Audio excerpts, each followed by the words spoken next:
அன்பார்ந்த பெரியோர்களே, தோழர்களே, தாய்மார்களே, இந்த நிகழ்ச்சிக்கு சிறப்பு விருந்தினராக வருகை புரிந்திருக்கிற அகில இந்திய காங்கிரஸ் கட்சியினுடைய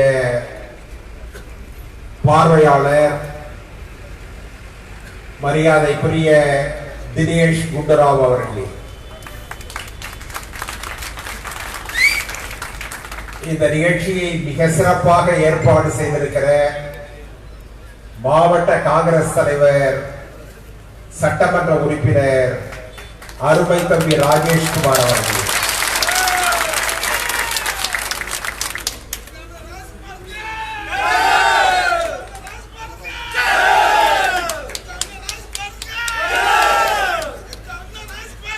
எனக்கு முன்பாக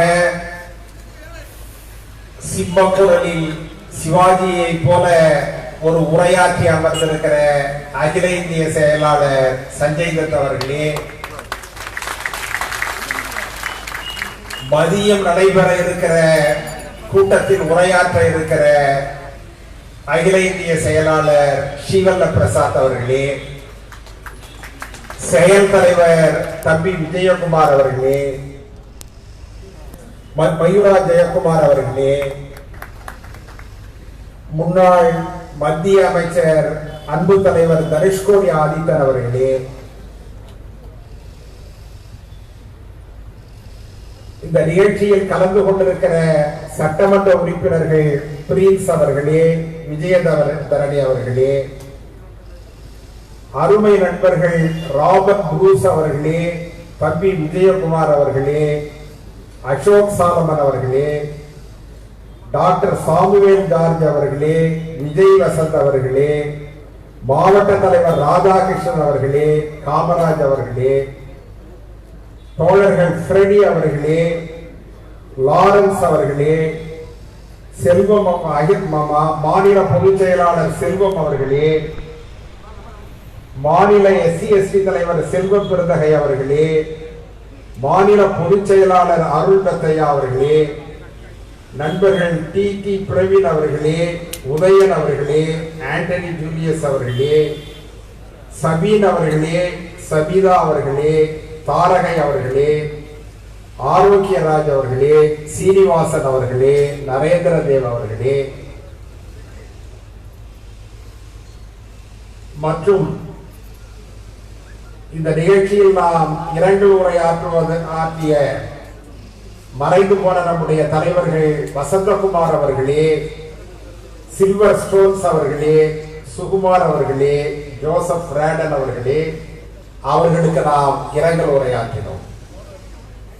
நண்பர்களே, இன்றைக்கு ஒரு அற்புதமான நிகழ்ச்சியை அருமை நண்பர் ராஜேஷ்குமார் அவர்களும் அவருடைய நண்பர்களும் இங்கே ஏற்பாடு செய்திருக்கிறார்கள். திரு பால்ராஜ் அவர்கள் இதற்கு வரவேற்புரையாற்றினார். இந்த நிகழ்ச்சி ஒவ்வொரு வாக்குச்சாவடியிலும் இந்த மாவட்டத்தில் எவ்வளவு தோழர்கள் உறுப்பினர்களாக இருக்கிறார்கள் என்பதை கண்டறிவதற்காக நம்முடைய அன்பு தலைவர் ராகுல் காந்தி அவர்களுடைய வேண்டுகோளுக்கு இணங்க இந்த நிகழ்ச்சியை நாம் செய்து வருகிறோம். தமிழகத்தில் பல நண்பர்கள் இதை சிறப்பாக செய்திருக்கிறார்கள். அதிலே முதன்மையான இடத்தில் கன்னியாகுமரி இருக்கிறது என்பதில் மாற்று கருத்து கிடையாது. சகோதரி விஜயதரணி அவர்கள் சொல்லுகிற பொழுது, இங்கே நாங்கள் 3 சட்டமன்ற உறுப்பினர்கள் இருக்கிறோம், தோழமை கட்சியில் 3 சட்டமன்ற உறுப்பினர்கள் இருக்கிறார்கள், ஒரு நாடாளுமன்ற உறுப்பினர் இருந்தார். ஆகவே இந்த மாவட்டமே நம்முடைய கூட்டணிக்கு சொந்தமான மாவட்டம். இந்த மாவட்டத்தில் பாரதிய ஜனதாவிற்கோ அதிமுகவிற்கோ வேலை இல்லை என்பதை அழகாக அவர்கள் எடுத்துக்கிறார்கள். உண்மைதான் நண்பர்களே. பெருந்தலைவர் காமராஜரை அச்சாக வடிவமைத்து இந்த மாவட்டம் காங்கிரஸ் கட்சியினுடைய கோட்டையாக இருக்கிறது. இதனுடைய பொறுமை நம்மை சார்ந்ததல்ல, பெருந்தலைவர் காமராஜரை சார்ந்தது. அவர்தான் இதற்கான அடித்தளத்தை இட்டார். அவர்தான் நமக்கு இந்த உணர்ச்சிகளை காட்டினார். இன்றைக்கு தம்பி ராஜேஷ்குமாரை நான் பாராட்ட கடமைப்பட்டிருக்கிறேன். வெற்றிவா என்று சொன்னால் கட்டி வரக்கூடிய தோழராக அவர் இருக்கிறார். ஒரு அரங்கத்திலே நிகழ்ச்சியை நடத்துங்கள் என்று சொன்னேன். ஆனால் ஒரு மாநில மாநாடு போல் இந்த நிகழ்ச்சியை நடத்தியிருக்கிறார். தமிழக காங்கிரஸ் அதற்காக அந்த தோழரை பாராட்டுகிறது, அவருடைய நண்பர்களை பாராட்டுகிறது. எப்பொழுதுமே இந்த முயற்சிகள் எல்லாம் கூட்டு முயற்சிகள் என்பதை நீங்கள் உணர வேண்டும். எந்த ஒரு வெற்றியும் தனி மனிதனால் நிகழ்வது அல்ல. ஒரு வெற்றி என்பது கூட்டாக நடைபெறுகிற நிகழ்ச்சியின் மூலமாக வெற்றி பெறுவதுதான் வெற்றி. எப்பொழுது ஒரு மனிதன் தன்னால் இந்த வெற்றி நிகழ்ந்திருக்கிறது என்று சொல்லுகிறானோ அப்பொழுது வீழ்ச்சி தொடரும். ஆனால் காங்கிரஸ் கட்சி 100 ஆண்டிற்கு மேலாக கூட்டு தலைமையில் இயங்குகிற ஒரு அரசியல் இயக்கம். அதனால்தான் இன்று வரை காங்கிரஸ் இயக்கம் இந்தியாவில் மட்டுமல்ல உலகத்தினுடைய மாபெரும் இயக்கமாக இருக்கிறது என்பதனை நான் உங்களுக்கு நினைவுபடுத்த விரும்புகிறேன். இந்த மேடையிலே என்னுடைய அன்பு தோழன் வசந்தகுமார் அவர்களுடைய உருவப்படத்தை நாம் வைத்திருக்கிறோம். மாலைகள் இட்டோம், அவருக்கு அஞ்சலி செலுத்தினோம். என்னுடைய வாழ்க்கையில் நான் கண்டுணராத பார்த்தறியாத ஒரு அற்புதமான தோழன் யார் என்று சொன்னால் நிச்சயமாக நான் சொல்வேன், அது வசந்தகுமார் தான். அவர் வறுமையிலும் வாடினார், செல்வத்திலும் திளைத்தார். அவர் செல்வந்தராக இருக்கிற பொழுதும் தன்னுடைய வறுமை நினைவுகளை நினைவிலே வைத்திருந்தார். பல முறை தன்னுடைய வாழ்க்கையின் சோகங்களை என்னிடம் சொல்லி இருக்கிறார். எங்களை விட எல்லாம் டெல்லியில் அதிக தொடர்புடையவர். அதிகமான தலைவர்களை அவருக்கு தெரியும். இந்திரா காந்தியை அவருக்கு தெரியும், ராஜீவ் காந்தியை தெரியும், அன்னை சோனியா ராகுல் காந்தியை தெரியும், மற்றும் இருக்கிற 2ஆம் நிலை தலைவர்கள் அனைவரையும் அவர் அறிவார். அவ்வளவு அறிந்தும் கூட தன்னுடைய எல்லையை தாண்டாமல் அவர் அரசியல் செய்தார் என்பதுதான் அவரிடமிருந்து நான் கற்றுக்கொண்ட பாடம். நாம எல்லாருமே மற்றவரிடமிருந்து பாடங்களை கற்கிறோம். நாம் பாடங்களை சொல்லித் தருவது மட்டும் நம்முடைய வேலை அல்ல. நாம் வெறும் ஆசிரியர்கள் மட்டுமல்ல, நாம் வெறும் போதகர்கள் மட்டுமல்ல, நாம் மாணவராகவும் இருக்க வேண்டும். நான் அறிந்தவரை சிறந்த ஆசிரியராகவும் சிறந்த மாணவராகவும் வசந்தகுமார் அவர்கள் இருந்தார்கள். காங்கிரஸ் இயக்கத்தில் அவருடைய நினைவு என்றென்றும் போற்றி பாதுகாக்கப்படும் என்கின்ற உத்தரவாதத்தை நான் உங்களுக்கு தருகிறேன். அவருடைய நினைவு நம்முடைய இதயங்களில் குடிகொண்டிருக்கிறது. நண்பர்களே, இந்த நிகழ்ச்சி இரண்டு நிகழ்ச்சி. மதியம் 1 மணி வரை சில ஒன்றியங்கள், சில பேரூராட்சிகள், சில நகராட்சிகள். மதியத்திற்கு பிறகு மீதமுள்ள ஒன்றியங்கள், மீதமுள்ள பேரூராட்சிகள், நகராட்சிகள். இன்றைக்கு குண்டுராவ் அவர்கள் வந்திருக்கிறதுனால் இதை ஒரு மாநாடாக நாம் மாற்றி இருக்கிறோம். கோவையிலே 3 தொகுதிகளில் நாம் இதை செய்தோம். ஆனால் அந்த 3 இடங்களிலும் சொற்பொழிவு கிடையாது. மாறாக ஒவ்வொரு வாக்கு சாவடியாக அழைத்து எவ்வளவு தோழர்கள் அதிலே இருக்கிறார்கள், எவ்வளவு தோழர்கள் களப்பணியாற்றி இருக்கிறார்கள், என்னென்ன பணிகள் அவர்கள் செய்திருக்கிறார்கள், அவர்களுடைய வாக்கு சாவடியில் மொத்தம் எவ்வளவு வாக்குகள் இருக்கின்றன, நம்முடைய கூட்டணிக்காக எவ்வளவு வாக்குகளை அவர்கள் பெறுவார்கள், இதுதான் இந்த ஆய்வினுடைய நோக்கம். ஆனால் இன்றைக்கு குண்டுராவ் அவர்கள் வந்திருக்கிற காரணத்தினால் கொஞ்சம் மாற்றி இந்த மாவட்டத்தை மட்டும் செய்திருக்கிறோம். ஆனால் அடுத்த மாவட்டம் செய்கிற பொழுது வழக்கம் போல் பழைய முறையில் செய்வோம் என்பதனை நான் இங்கே தெரிவித்துக் கொள்கிறேன். அரசியல் ரீதியாக ஒரு கருத்து. இன்றைக்கு மோடி அரசாங்கம் ஒரு புதிய விவசாய சட்டத்தை கொண்டு வந்திருக்கிறார்கள். 3 சட்டங்களாக கொண்டு வந்திருக்கிறார்கள். குறிப்பாக பஞ்சாப், ஹரியானா, உத்தரப்பிரதேசம் இதை போன்ற மாநிலங்களில் கடும் எதிர்ப்பு இருக்கிறது. தென்னிந்தியாவிலும் இன்றைக்கு எதிர்ப்பு வலுத்துக் கொண்டிருக்கிறது. அதன் பிறகு இந்தியாவில் இருக்கிற எல்லா அரசியல் கட்சிகளும் எதிர்கட்சிகளும் இதை எதிர்க்கிறார்கள். இன்னும் சொல்ல போனால் பாரதிய ஜனதாவினுடைய விவசாய சங்கம், RSS விவசாய சங்கம் இந்த வேளாண் சட்டங்களை எதிர்க்கிறார்கள். எனவே இந்த எதிர்ப்பு என்பது கொள்கை ரீதியானதே ஒழிய ஆளுங்கட்சி எதிர்கட்சி என்கின்ற கோதாவில் இந்த எதிர்ப்பு நிகழவில்லை. எதற்காக இதை எதிர்க்கிறோம்? ஏன் விவசாயிகள் திரண்டெழுகிறார்கள்? மோடி அப்படி என்ன தவறு செய்து விட்டார்? மோடிக்கு எதுவுமே தெரியாதா? பாரதிய ஜனதாவிற்கு எதுவுமே தெரியாதா? RSS எதுவுமே தெரியாதா என்கின்ற கேள்விகள் உங்கள் மனதிலே எழக்கூடும். தெரிந்து செய்கிறார்களா தெரியாமல் செய்கிறார்களா என்பதை கடவுள் தான் அறிவார். நம்மால் அறிந்து கொள்ள முடியும். ஒரு நாள் அனைத்து அமைச்சர்களையும் அழைத்தார்.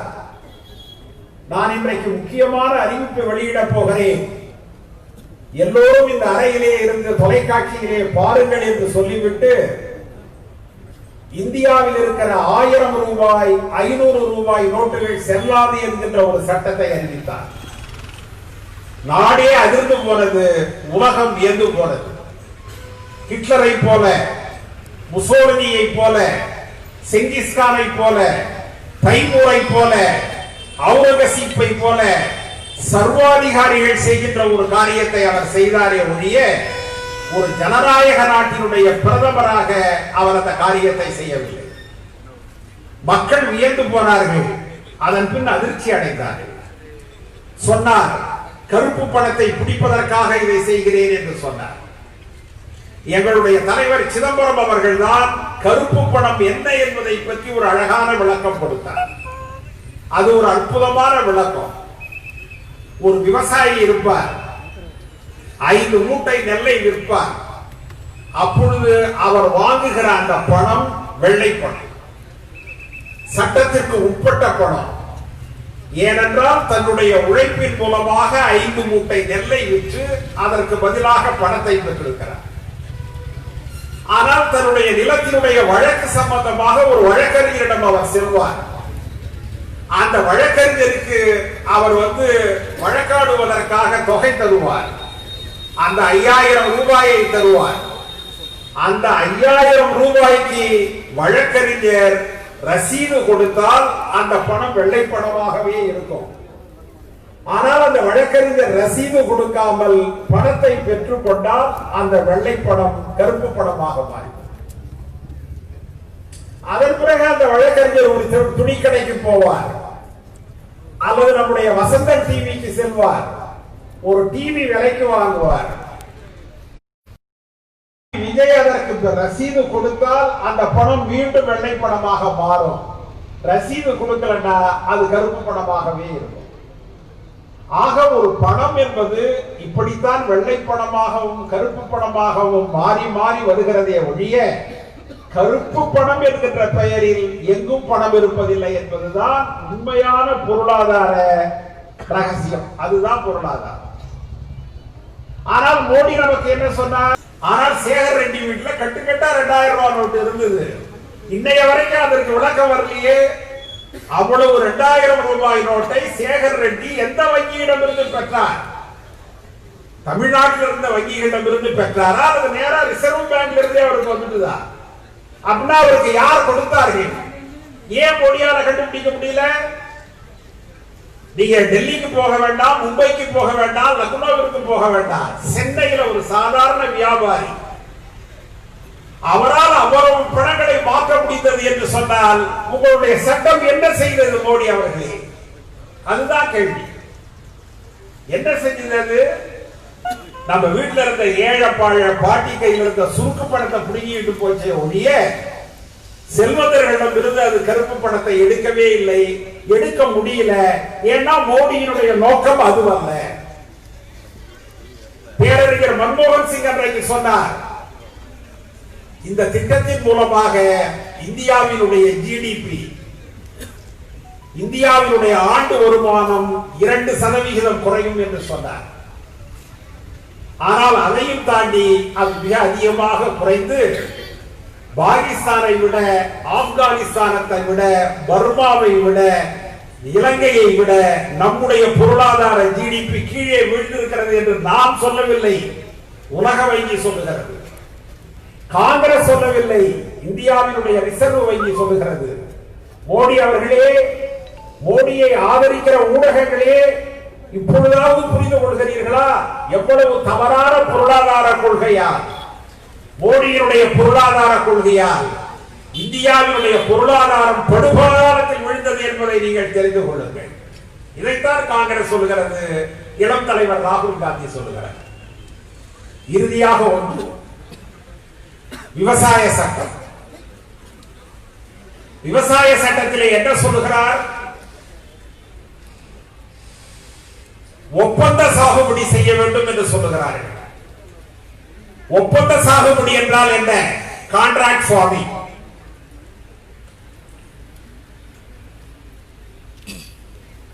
நான் இன்றைக்கு நெல் உற்பத்தி செய்கிறேன் என்று சொன்னால், நீங்கள் கரும்பு உற்பத்தி செய்கிறீர்கள் என்று சொன்னால், வாழை உற்பத்தி செய்கிறீர்கள் என்று சொன்னால், கோதுமை உற்பத்தி நடக்கிறது என்று சொன்னால், இன்றைக்கு நாம் எப்படி செய்கிறோம்? என்னுடைய வயல்ல என்னுடைய மண்ணுக்கு ஏற்ப, என்னுடைய நீர்வளத்திற்கு ஏற்ப எந்த நெல் விதை நன்றாக விளையுமோ அதை நான் விதைக்கிறேன், அதை நான் வளர்க்கிறேன், அதை நான் அறுவடை செய்கிறேன், அதை நான் விற்க முயற்சிக்கிற பொழுது எப்பொழுது விற்க வேண்டுமோ அப்பொழுது விற்பேன், யாரிடம் கொடுக்க வேண்டுமோ அந்த வியாபாரியிடம் கொடுப்பேன். அது மட்டுமல்ல, இந்திய அரசாங்கம், காங்கிரஸ் அரசாங்கம் விவசாயிகளுடைய விவசாய வருமானத்தை பாதுகாக்க வேண்டும் என்பதற்காக அவர்கள் என்ன சட்டம் போட்டார்கள் என்று சொன்னால், குறைந்தபட்ச ஆதார விலை, மினிமம் சப்போர்ட் பிரைஸ், எம்எஸ்பி என்று சொல்லுவார்கள். நெல்லுக்கு குவிண்டாலுக்கு இதுதான் குறைந்தபட்ச ஆதரவு விலை, இதற்கு கீழே விற்க கூடாது, இதற்கு மேல விற்கலாம். ஏன்னா வியாபாரிகளுடைய தந்திரத்திற்கு விவசாயி அடிபணிந்து விடக்கூடாது என்பதற்காக அரசாங்கம் குறைந்தபட்ச ஆதார விலையை எம்எஸ்பியை அறிவித்தது. காங்கிரஸ் அரசாங்கம் செஞ்சது. இதனுடைய விளைவு என்னவாயிற்று சொன்னால், வியாபாரிகள் அந்த விலைக்கு வாங்கவில்லை என்று சொன்னால், அரசினுடைய கொள்முதல் நிலையத்திலே நான் அந்த நெல்லை விற்பேன், அரசாங்கம் சொன்ன விலை எனக்கு கிடைக்கும், எனக்கு விற்பதற்கு இன்னொரு மாற்று இடம் இருக்கிறது, நான் வியாபாரியை நம்பி இருக்க வேண்டிய அவசியம் இல்லை, மாற்று இடத்தில் நான் விற்க முடியும். அப்பொழுது வியாபாரி அவரே ஓடி வருவார், இல்லை இல்லை நானும் அதே விலை தருகிறேன், அல்லது இன்னும் ஒரு 5 ரூபாய் கூட தருகிறேன், எனக்கு கொடுங்கள் என்று அவர் சொல்லுவார். நாம எந்த வியாபாரி வித்தோம்? இன்னைக்கு பிரின்ஸ் நிலம் வச்சிருக்கார், பிரின்ஸ் மாடு வச்சிருக்கிறார், எந்த கடையில 1 லிட்டருக்கு 1 ரூபாய் கூட கொடுப்பாங்களோ அந்த கடையில கொண்டு போய் பிரின்ஸ் அந்த பாலை விற்பார், அந்த நெல்லை விற்பார். அதுதான் வியாபாரத்தில் இருக்கிற, விவசாயத்தில் இருக்கிற சுதந்திரம். மிகப்பெரிய சந்தை நமக்கு இருக்கிறது. நாம் விரும்புகிற வியாபாரியிடம் நம்முடைய பொருளை விற்கலாம், விளை பொருளை விற்கலாம். காங்கிரஸ் அரசாங்கம் கொடுத்த சுதந்திரம். நண்பர்களே, உங்களுக்கு ஒன்றை சொல்லுகிறேன், அரசாங்கத்தினுடைய கொள்முதல் விலை என்பது கோதுமைக்கு ஒன்றாகவும் நெல்லுக்கு ஒன்றாகவும் இருந்தது. நெல்லை விட கோதுமைக்கு அதிக விலையை அரசாங்கம் நியமித்தது. 2004ஆம் ஆண்டு சில விவசாய சங்கங்கள் இணைந்து அன்றைக்கு நிதியமைச்சராக இருந்த சிதம்பரத்தை பார்த்தோம். பார்த்து கோதுமையை விட நெல்லுக்கு செலவு அதிகம், உற்பத்தி செலவு அதிகம் என்று சொல்லி அதற்கான கணக்கீடுகளை, நெல்லுக்கு எவ்வளவு செலவாகிறது, கோதுமைக்கு எவ்வளவு செலவாகிறது என்று அவரிடம் விளக்கமாக எழுதி கொடுத்தோம். அவர் அதை படித்து புரிந்து கொண்டார். 2004 வரவு செலவு திட்டத்திலே அவர் அறிவித்தார், இந்தியாவினுடைய விவசாய கொள்கையில் முதல் முறையாக அவர் அறிவித்தார், கோதுமைக்கு இணையான விலை நெல்லுக்கும் வழங்கப்பட்டது காங்கிரஸ் ஆட்சியில். அது சாதனை இல்லையா? நெல் வந்து தென்னிந்தியாவில் மட்டும் இல்ல, பஞ்சாபிலேயே நமக்கு சமமாக விளைவிக்கிறார்கள், ஹரியானாவில் நமக்கு சமமாக விளைவிக்கிறார்கள், கர்நாடகத்தில் ஆந்திராவில் விளைவிக்கிறார்கள். முதல் முறையாக கோதுமைக்கு இணையான விலை நெல்லுக்கு கிடைத்தது என்று சொன்னால் அது காங்கிரஸ் ஆட்சியில் தான். நாம இதை விட என்ன செய்ய முடியும்? மேலும் பேரறிஞர் மன்மோகன் சிங் ஒரு அறிக்கை வெளியிட்டார். விவசாயிகள் இன்னும் லாபம் அடைய வேண்டும், ஆனால் அது விஞ்ஞான ரீதியாக சட்டப்பூர்வமாக இருக்க வேண்டும். எம்.எஸ். சுவாமிநாதன் தலைமையிலே ஒரு கமிஷனை அமைத்தார். நியமிச்சு விவசாயிகளுக்கு மேலும் வருமானம் கிடைப்பதற்கு ஒரு ஆலோசனையை சொல்லுங்கள் என்று சொன்னார். எம்.எஸ். சுவாமிநாதன் கமிஷன் ஒரு ஆலோசனை வழங்கினார்கள். என்ன சொன்னார்கள்? ஒரு விவசாய பொருளை உற்பத்தி செய்ய எவ்வளவு உற்பத்தி செலவாகிறதோ அந்த உற்பத்தி செலவுக்கு மேல் 50% லாபம் அவர்களுக்கு தர வேண்டும். உற்பத்தி செலவு பிளஸ் லாபம். அப்படி கொடுத்தால் விவசாயிகள் நஷ்டமடைய மாட்டார்கள் என்று ஒரு தீர்ப்பினை அவர் வழங்கினார், ஒரு அறிக்கை கொடுத்தார். ஆனா அதற்குள்ளார பிஜேபி அரசாங்கம் வந்துட்டது. மோடி சொன்னார், விவசாயிகளுக்கு 2 மடங்கு வருமானம் வருகிற வழியை நான் செய்வேன் என்று சொன்னார். ஒன்றும் செய்யல. குறைந்தபட்சம் எம்.எஸ். சுவாமிநாதன் பரிந்துரையை அவர் ஏற்றுக்கொண்டிருந்தால் கூட தவறில்லை, அதை கூட அவர் ஏற்றுக்கொள்ளவில்லை. ஆனால் நண்பர்களே, நம்முடைய தமிழக காங்கிரஸ் நாடாளுமன்ற உறுப்பினர்கள், அப்பொழுது நான் நாடாளுமன்ற உறுப்பினராக இருந்தேன், நாங்க ஒரு மாற்று தீர்மானத்தை அரசாங்கத்திடம் கொடுத்தோம். உற்பத்தி செலவு பிளஸ் 50% லாபம் என்பது விவசாயிக்கு நஷ்டத்தை தராது, ஆனால் லாபத்தையும் கொடுக்காது. நீங்க லாபம் கொடுக்காத எந்த தொழிலையும் ஒரு குடும்பம் தொடர்ந்து செய்ய முடியாது. நீங்க ஒரு விவசாயியுடைய மகன் விவசாயியாக வர விரும்ப மாட்டார், ஏன்னா அந்த தொழில லாபம் இல்லை. இன்றைக்கு மக்களுக்கு உணவு கொடுக்கிற ஒரு தொழிலை லாபகரமாக செய்ய வேண்டும். எனவே உற்பத்தி செலவு பிளஸ் 100% லாபம் என்று எம்.எஸ். சுவாமிநாதனுடைய பரிந்துரையை மாற்றம் செய்து எழுத்துப்பூர்வமாக அரசாங்கத்திற்கு நாங்கள் கொடுத்தோம். ஆனால் அது மோடி அரசாங்கத்தால் கண்டுகொள்ளப்படவே இல்லை.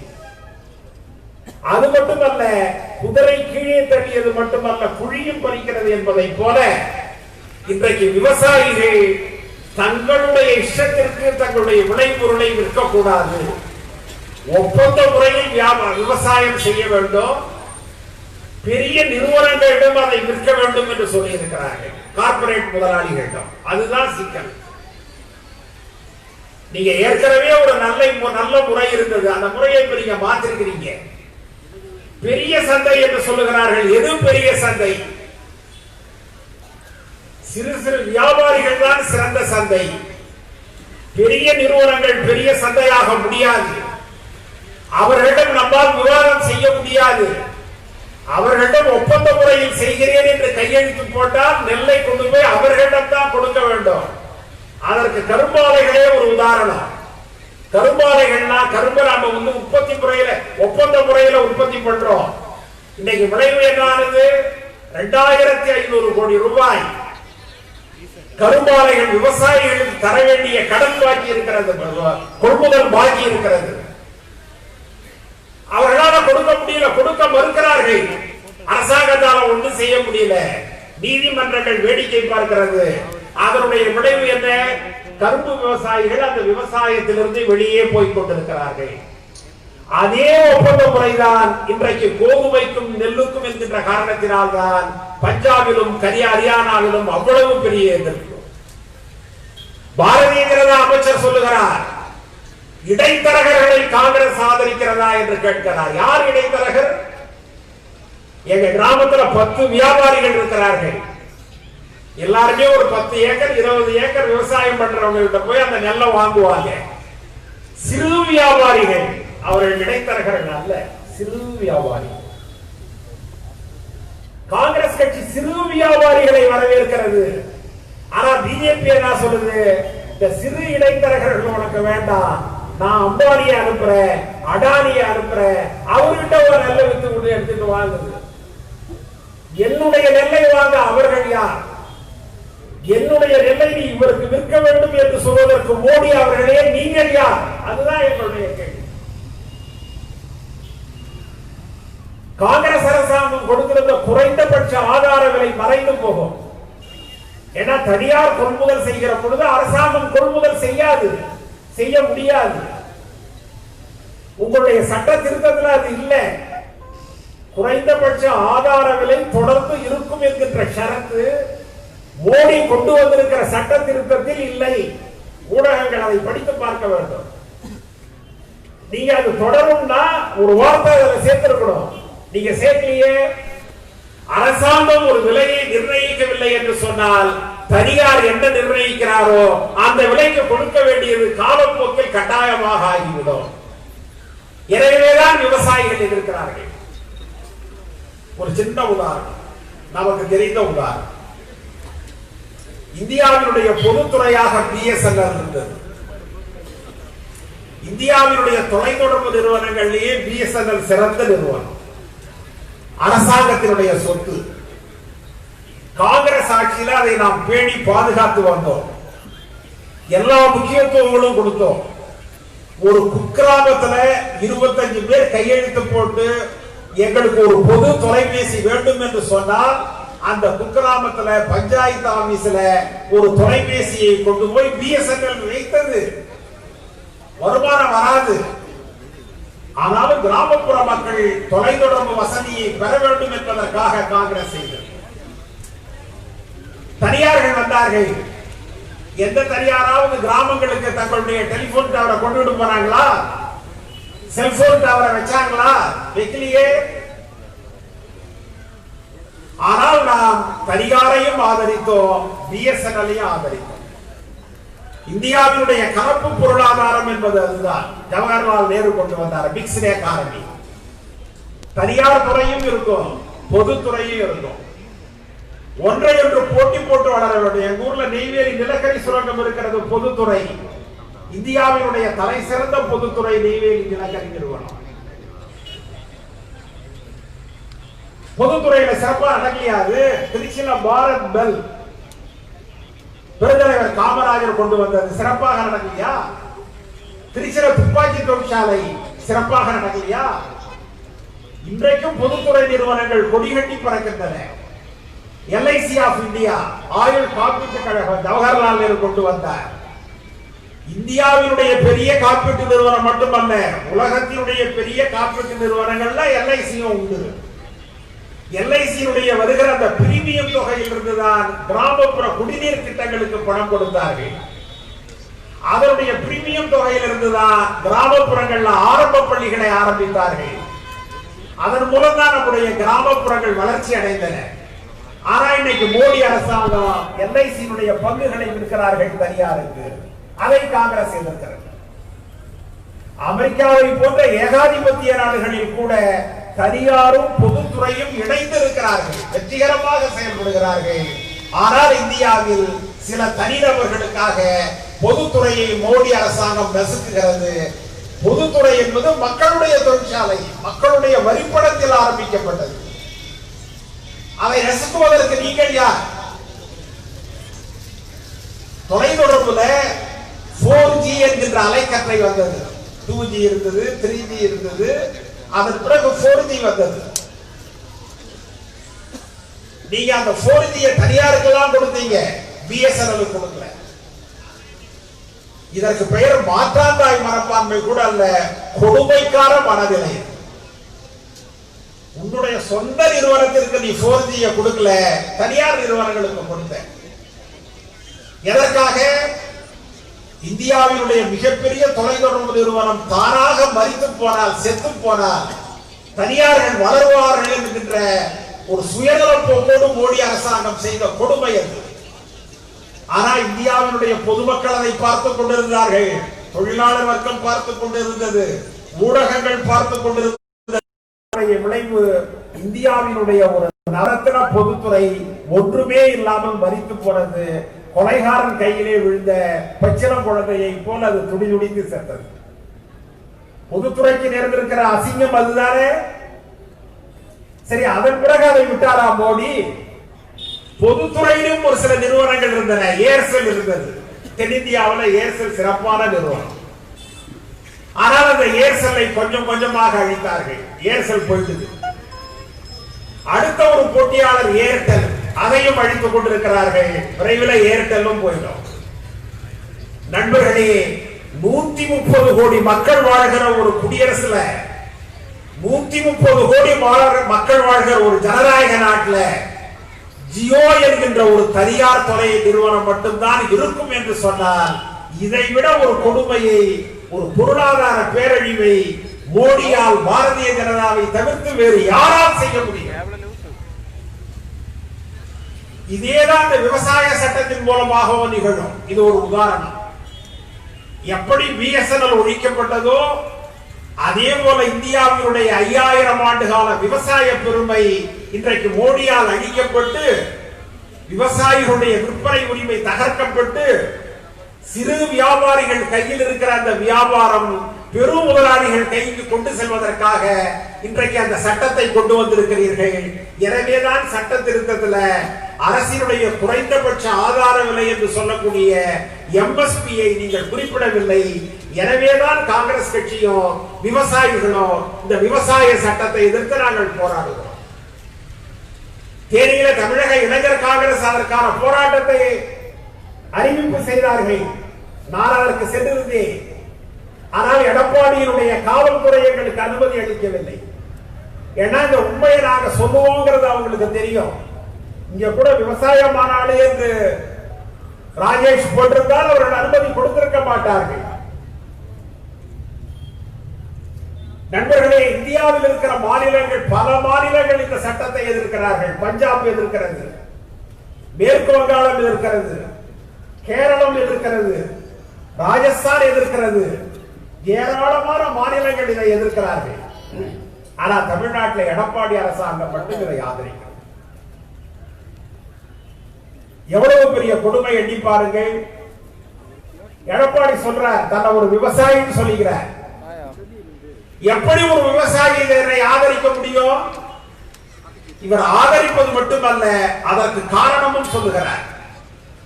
நம்முடைய கூட்டணி கட்சிகள், நம்முடைய கூட்டணி கட்சியினுடைய தலைவர் ஸ்டாலின் அவர்கள் மற்றும் பொது உடைமை கட்சியை சார்ந்தவர்கள் எல்லாம் இதை விமர்சித்து பேசினார்கள். விவசாயம் என்பது மாநில பட்டியலில் வருகிற ஒரு பொருள், ஸ்டேட் சப்ஜெக்ட். இதர சட்டம் இயற்ற மத்திய அரசாங்கத்திற்கு உரிமை கிடையாது.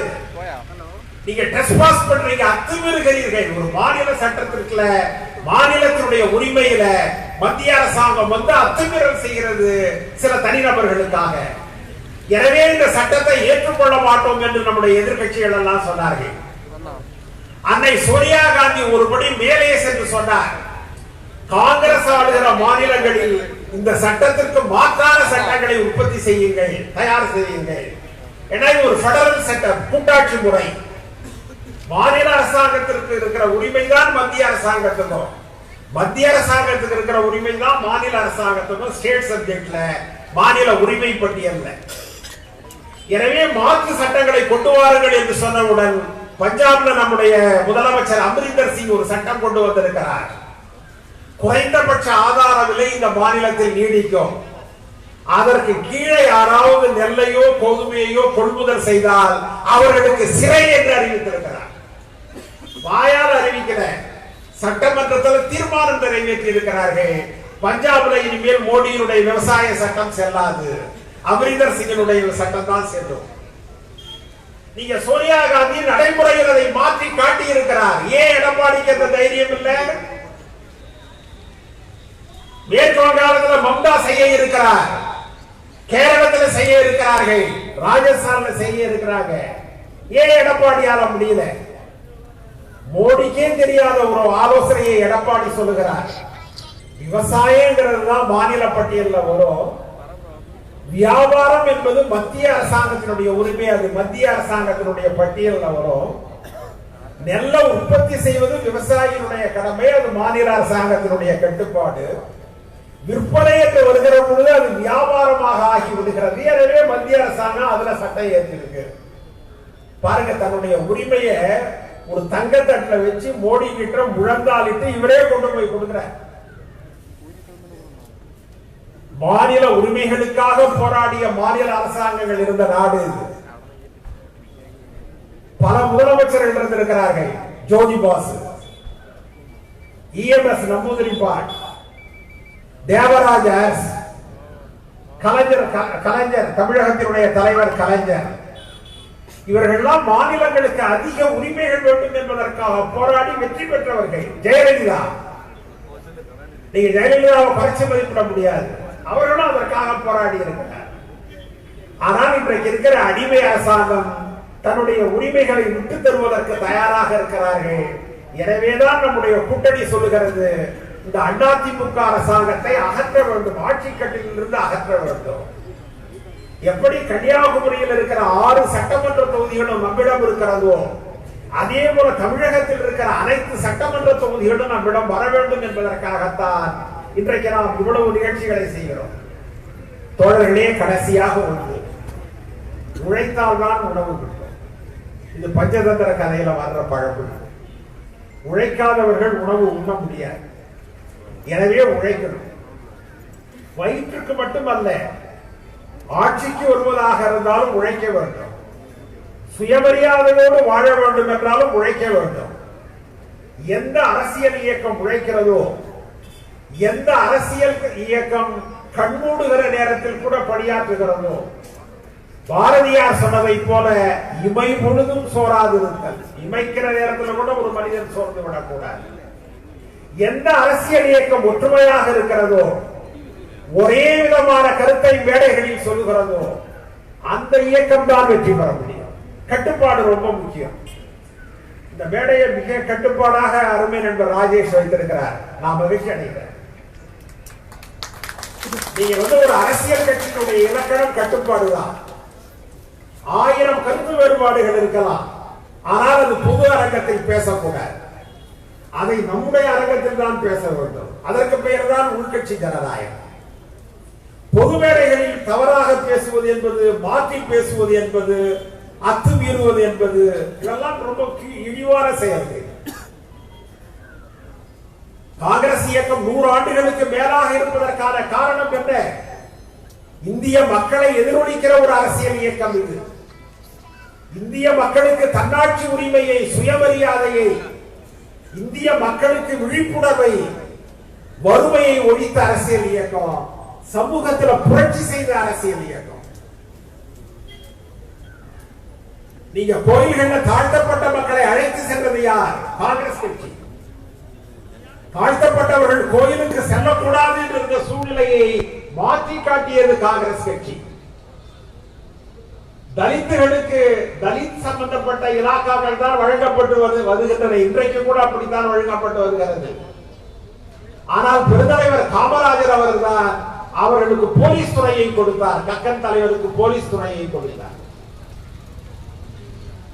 ஆலயத்தை கொடுத்தார். ஆலயங்களை நிர்வகிக்கிற உரிமை அவருக்கு கொடுக்கப்பட்டது. நீங்க ஒரு தலித் ஆலய அமைச்சராக வருகிற பொழுது ஒரு கோயிலுக்கு சென்றால் அந்த பூசாரிகள் அவருக்கு வரவேற்பு கொடுக்க வேண்டும். அதை போன்ற ஒரு சூழ்நிலையை உருவாக்கியது காங்கிரஸ் கட்சி தான். எனவே சமூக புரட்சி காங்கிரஸ் கட்சியின் மூலமாகத்தான் உருவாரு. நமக்கு அதை போன்ற பெருமைகள் இருக்கின்றன. அந்த பெருமைகளை நீங்கள் எண்ணி பார்க்க வேண்டும். ஒவ்வொருவரும் 10 பேர், வேற எதுவும் நீங்க செய்ய வேண்டாம். இன்னைக்கு வாக்குச்சாவடி கமிட்டி உறுப்பினர்கள் வந்திருக்கிறீர்கள். ஒவ்வொருவரும் புதிதாக 10 பேரை அழைத்து வாருங்கள். நீங்க இன்னொருத்தர் இருக்கிற 10 பேரை ஆட்சிட்டு வராதீங்க. நம்மளாலே கஷ்டப்பட்டு ஒரு 10 பேரை சேர்த்து வச்சிருப்பான். இவங்க போய் அவங்கள ஆட்சிட்டு வந்துருவாங்க. தப்பு. நீங்க புதுசா 10 பேர் உங்களுக்காக உற்பத்தி பண்ணுங்க. ஒவ்வொரு தோழரும் 10 பேரை அழைத்து வந்தால் இன்றைக்கு 10,000 பேர் இருக்கிறீங்கன்னா அது நாளைக்கு 1,00,000 பேராக மாறும். இதை செய்தால் ஆட்சி நமது. காமராஜர் ஆட்சியை நம்மால் அமைக்க முடியும். கன்னியாகுமரியிலிருந்தே அமைக்க முடியும். தோழர் ராஜேஷ் அவர்களே அதற்கு முன்னிலையாக விளங்குவார்கள். வெற்றி பெறுங்கள், செய்து காட்டுங்கள் என்று சொல்லி